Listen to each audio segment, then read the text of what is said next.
So guys, meron na naman tayo dito na installation ng solar, no? So actually na kahapon to, hindi namin natapos.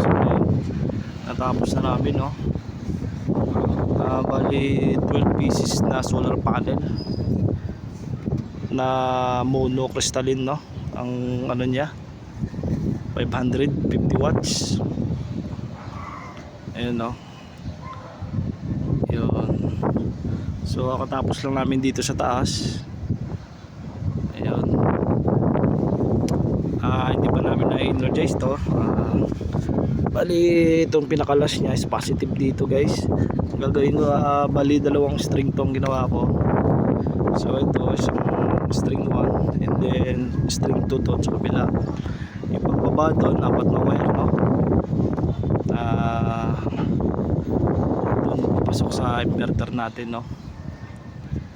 So ito, nakahabang na tayo dito. Okay na. Bali hindi ko pa to sinasalpak to. Hanggang hindi ko pa to i-terminate dun sa inverter natin bago natin i-energize, bago natin i-terminate na. Bali sasalpak na lang natin, no? Positive to. And then yung pinakadulo doon, siya naman yung ating negative. Sa kabila din, same lang din, positive. Then sa dulo doon kanyang negative. Bali ito rin isasalpak natin dito. Ayun. Ang tawag pala dito, guys, sa hindi nakakalam, C4, no? Ayan, male at saka female, no? Yun, bali sasalpak lang natin dyan. Okay na to, gagana na ng ating solar, no? Kabilaan, no? Salpak natin dito yung positive, and si negative doon sa kabilaan. Yan, so same lang sa kabilaan. Ito rin yung kabila, guys. Ayan, no? Pasal yung isang wire ito. Ayan, same lang din, guys, no? Si positive din dito. Dalawang string to, no? Sabi ko na.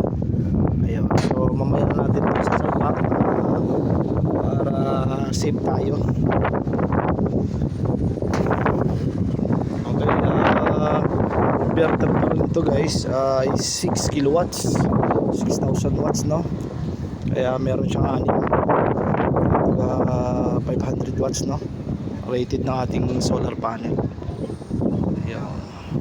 So pag may mga ganito kayo, dalawang aircon, kahit mga 2 HP, rep, isang washing, ilaw, pasok na dito, guys. Ang setup pala na ginawa ko dito is on grid.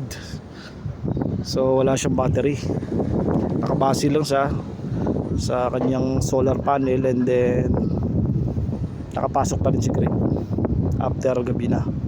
Sa umaga, si solar ang kanyang magagamit na kuryente, kaya tinatawag siya nag on grid tie siya.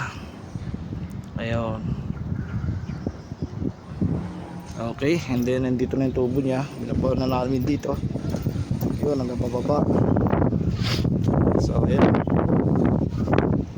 Okay, guys, mamaya papakita ko paano naman mag-terminate tayo doon sa mga breaker papuntang inverter.